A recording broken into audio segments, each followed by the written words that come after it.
नमस्कार। कहानी गोल्ड में आज सुनिए डॉक्टर सूर्यबाला जी की लिखी कहानी चिड़िया जैसी माँ। मेरी अपनी बहुत अच्छी माँ।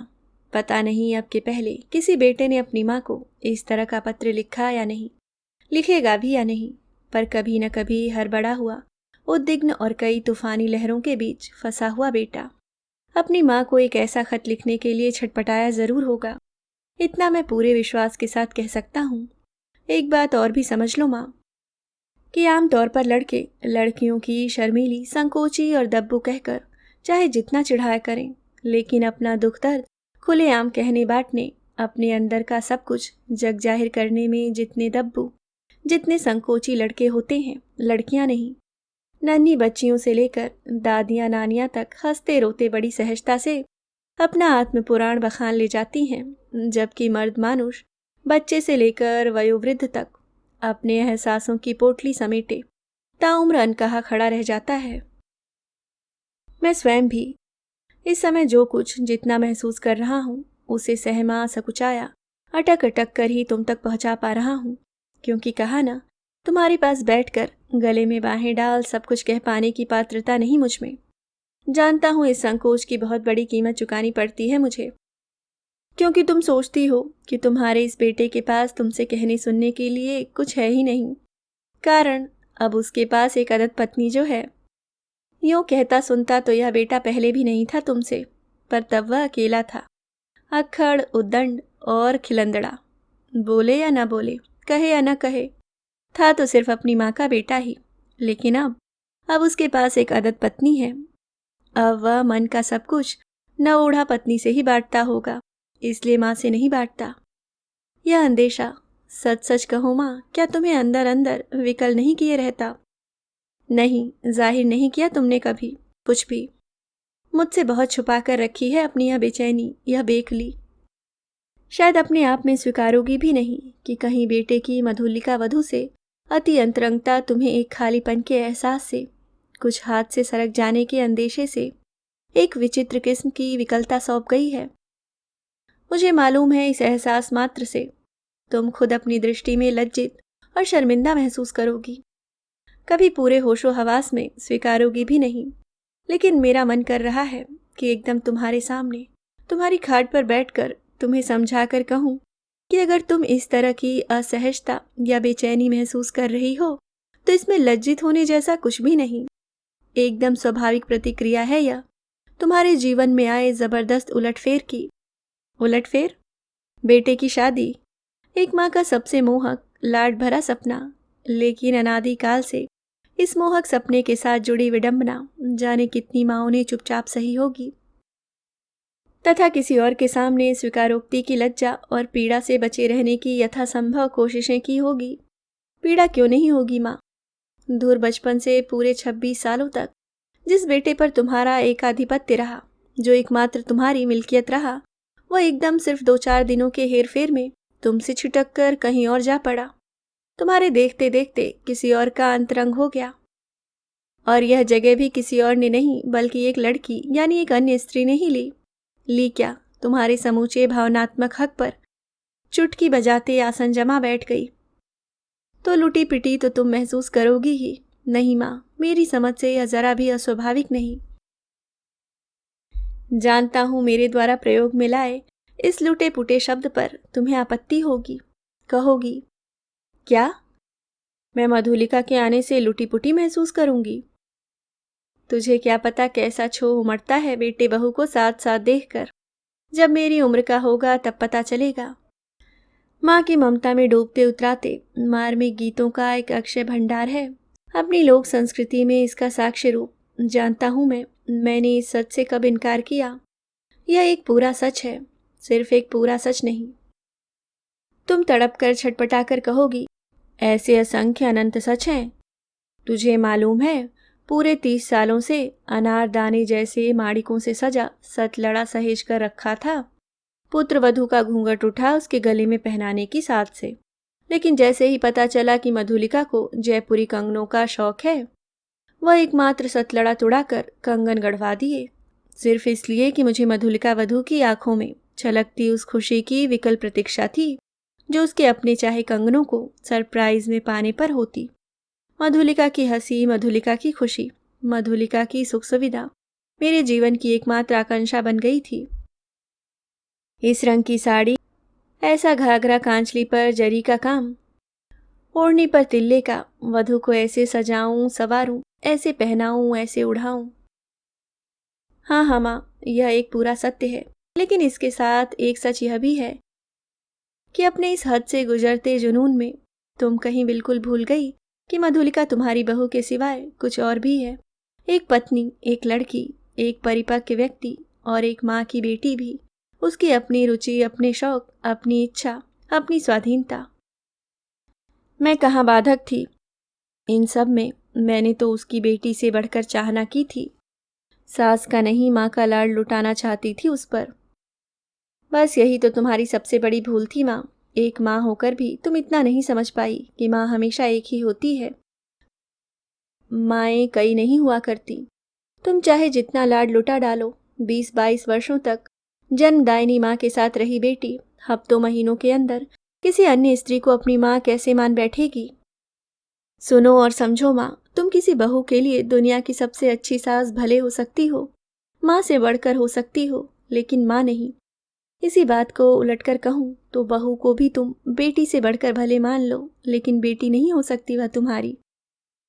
ना, मेरी तरफ विस्फारित और फटी फटी आंखों से मत देखो माँ। न यह तुम्हारी अवमानना है, न तुम्हारी भावनाओं का अस्वीकार। सिर्फ एक अनुरोध, एक याचना। जीवन हमेशा भावनाओं से नहीं चला करता। रिश्तों के स्वरूप भी उम्र के साथ थोड़े बहुत बदलते जाते हैं। इस ठोस वास्तविकता को समझो माँ। कुछ बेहद मधुर सत्य कभी कभी क्रमशः अत्यंत करुण बल्कि कड़वे सच में बदलते चले जाते हैं हमारे देखते देखते, और हम लाचार अवश्य खड़े रह जाते हैं। मैं खुद भी तो। पूछोगी क्यों? हाँ, मैं चाहता था तुम पूछो क्यों, जिससे मैं उत्तर में कह सकूं कि तुम्हारा यह मोहपाश, तुम्हारी ममता और देखरेख का यह बढ़ता हुआ दबाव मुझसे ज्यादा तुम्हारी मधुलिका वधू के लिए एक बोझ बनता जा रहा है। मैं एक अपराध बोध और आत्मधिक्कार के बीच जीने के लिए बाध्य होता जा रहा हूँ। सोचने में कैसे विपरीत विलोमार्थक से शब्द लगते हैं ना माँ, ममता और आतंक, लेकिन एक उम्र में आकर यह भी सच हो जाता है।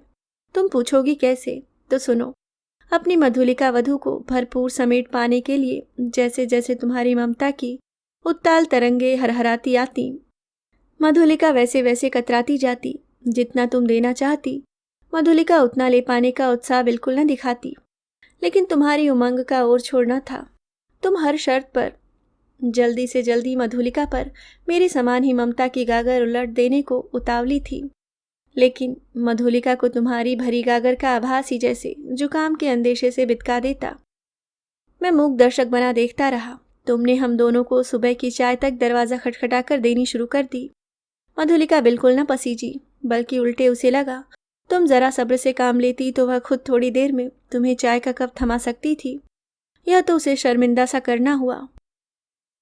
तुमने धुलकर सूखे मेरे कपड़ों के साथ साथ मधुलिका के कपड़े भी तहाने शुरू कर दिए, यह मिसाल पेश करते हुए कि भला बेटे बहू में एक फर्क कैसा। देखने सुनने वालों ने अवश्य तुम्हें मानवी के आसन से उठाकर देवी के आसन पर ला बिठाया होगा। लेकिन क्या तुम विश्वास करोगी माँ, एक दिन मधुलिका ने मुझसे कहा कि उसका मन करता है कभी वह मेरे सूखे कपड़े तहाए और अलमारी में रखे। विस्मित कर देने वाली है ना मानव मन की ये तिलस्मी जटिलताएं। तुम विकल थी, आहत भी। मधुलिका की बर्फीली तटस्थता तुमसे छुपी नहीं थी, लेकिन उन बर्फीली दरारों को पाटने का जो तरीका तुमने अपनाया, उसने तो हिमनदों को फोड़कर महाजलप्लावन की विभीषिका ही उपस्थित कर दी। इस तरह की एक दिन यूनिवर्सिटी से लौटकर मधुलिका ने देखा उसकी अलमारी के थोड़े अस्त व्यस्त रखे कपड़े बड़े करीने से दोबारा सजाकर रखे गए हैं। उसका माथा ठनका। उसने मुझसे पूछा कि क्या मैंने उसकी अलमारी ठीक की है। मेरे ना कहने पर उसका चेहरा खिंचता चला गया।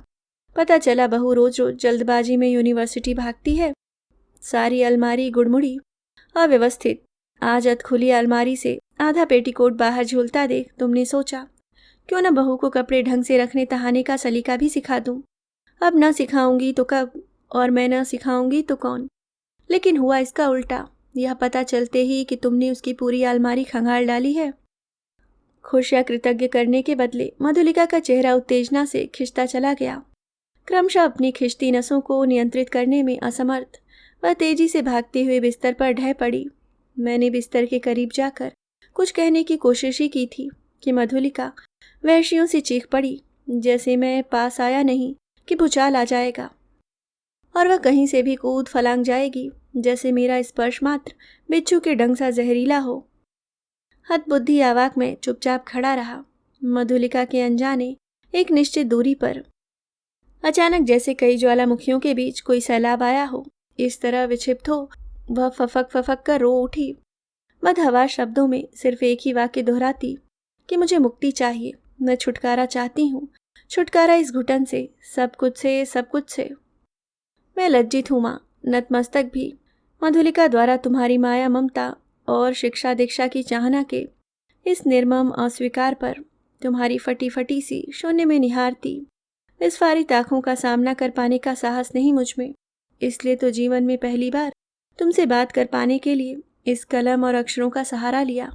विश्वास करो माँ, मधुलिका को समझाने की मैंने जब जब कोशिश की उसे और ज़्यादा अनुदार और असहिष्णु ही पाया। कारण सिर्फ एक, मधुलिका मुझ पर अपना समूचा एकाधिकार चाहती है। उसके सपनों का संपूर्ण साम्राज्य सिर्फ मेरी धुरी पर टिका है। वह भूल जाती है कि मेरी धुरी तुम हो, मेरी माँ। मधुलिका गलत है, लेकिन कुछ गलतियाँ सुधरने के लिए ज़्यादा समय मांगती हैं। अतः हमें सब्र से काम लेना होगा और हमेशा की तरह तुम्हें ही उदार होना होगा। वह इस तरह की प्रकृति के कठोर नियमों के हवाले से तुम्हें खुद को समझाना होगा माँ, कि जैसे पेड़ पौधे, कीट पतंग और पशु पक्षी अपने शिशु शावकों को दाना चुगा दे, उन्हें पंखों पे सहेज कर उड़ा देते हैं, उड़ाकर विमोह हो जाते हैं, ऐसा ही कुछ एक मानवी माँ को भी होना पड़ेगा। जीवन के उत्तरार्ध में क्रमशः छिटकते दूर जाते बच्चों को अपने से हिलकाए रखने की करुण दयनीय कोशिशों को संयमित करना होगा। माया मोह की अपनी पिटारी चुपचाप समेट लेनी होगी। कैसा लगता है आज मैं तुम्हें जग की रीत सिखा रहा हूँ।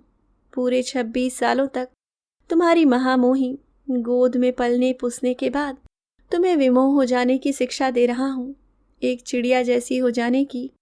मुझे क्षमा करना माँ, लेकिन मेरी कही बात पर एक बार सोचना अवश्य, एक चिड़िया जैसी हो पाने वाली बात। अभी आप सुन रहे थे डॉक्टर सूर्यबाला जी की लिखी कहानी चिड़िया जैसी माँ। उम्मीद करती हूँ दोस्तों कहानी आपको पसंद आई होगी। अगर आप चैनल पे नए हैं दोस्तों तो सब्सक्राइब ज़रूर करें। मिलती हूँ किसी और नई कहानी के साथ, तब तक के लिए मुस्कुराते रहिए। धन्यवाद।